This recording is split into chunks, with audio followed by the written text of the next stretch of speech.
നമസ്കാരം. നിലമ്പൂർ ഉപതെരഞ്ഞെടുപ്പിൽ വമ്പൻ തോൽവിക്ക് പിന്നാലെ CPM സംസ്ഥാന സെക്രട്ടറി MV ഗോവിന്ദൻ രാഷ്ട്രീയ പ്രതിരോധത്തിലായി. പാർട്ടിക്കുള്ളിൽ നിന്നും പുറത്തും വിമർശനം ഏറ്റുവാങ്ങുകയാണ് MV ഗോവിന്ദൻ. ഒരു തെരഞ്ഞെടുപ്പ് തോൽവിയുടെ പേരിൽ CPM സംസ്ഥാന സെക്രട്ടറി ഇത്രമാത്രം വിമർശനം ഏൽക്കേണ്ടി വരുന്നത് ചരിത്രത്തിൽ ആദ്യമായാണ്. റെഡ് ആർമി ഫേസ്ബുക്ക് പേജിൽ MV ഗോവിന്ദനെതിരെ തുറന്ന വിമർശനം തന്നെ ഉയർന്നിട്ടുണ്ട്.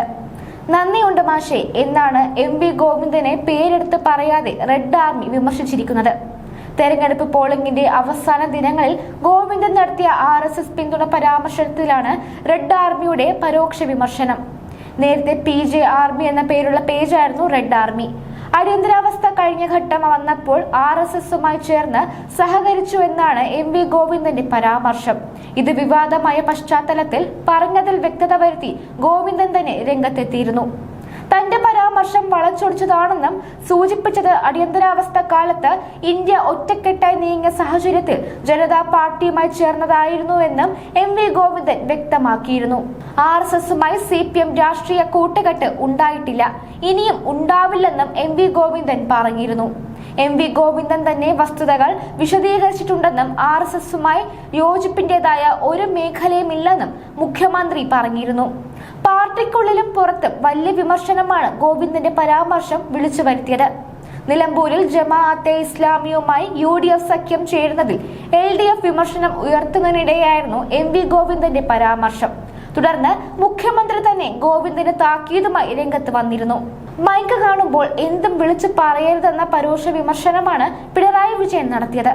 കഴിഞ്ഞ ദിവസം തിരുവനന്തപുരത്ത് AKG സെന്ററിൽ CPM സംസ്ഥാന കമ്മിറ്റി അംഗങ്ങളും ജില്ലാ സെക്രട്ടേറിയറ്റ് അംഗങ്ങളും പങ്കെടുത്ത തദ്ദേശ തെരഞ്ഞെടുപ്പ് അവലോകന യോഗത്തിലായിരുന്നു MV ഗോവിന്ദനെതിരെയുള്ള മുഖ്യമന്ത്രി പിണറായി വിജയന്റെ വിമർശനം.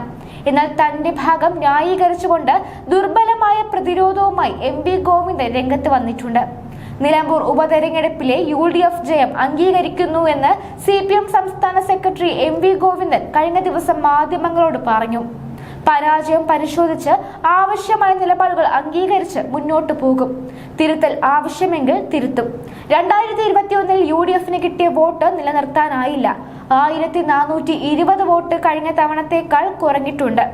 ഇടതു മുന്നണി രാഷ്ട്രീയ മത്സരത്തിലൂടെ ജയിക്കാനാകുന്ന മണ്ഡലമല്ല നിലമ്പൂർ. കഴിഞ്ഞ തവണ കിട്ടിയ വോട്ടടക്കം പോയ തെരഞ്ഞെടുപ്പിലെ ഡേറ്റ അത്രയുമുണ്ട്.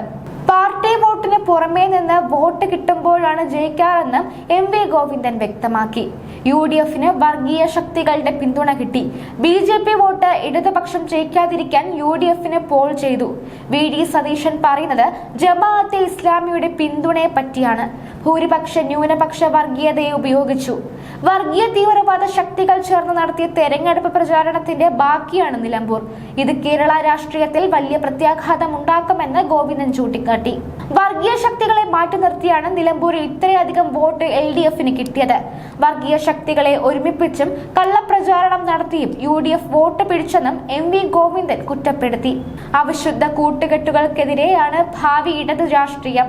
കൊൽബി നീക്കം ഇതിന് മുൻപും തെരഞ്ഞെടുപ്പിൽ ഉണ്ടായിട്ടുണ്ട്. UDFന് ജനപിന്തുണ കുറഞ്ഞു. സർക്കാർ വിരുദ്ധ വികാരമില്ല. ജനതാൽപര്യം മുൻനിർത്തിയാണ് ഇടത് നയം. അതുമായി തന്നെ മുന്നോട്ടു പോകുമെന്നും MV ഗോവിന്ദൻ പറഞ്ഞു.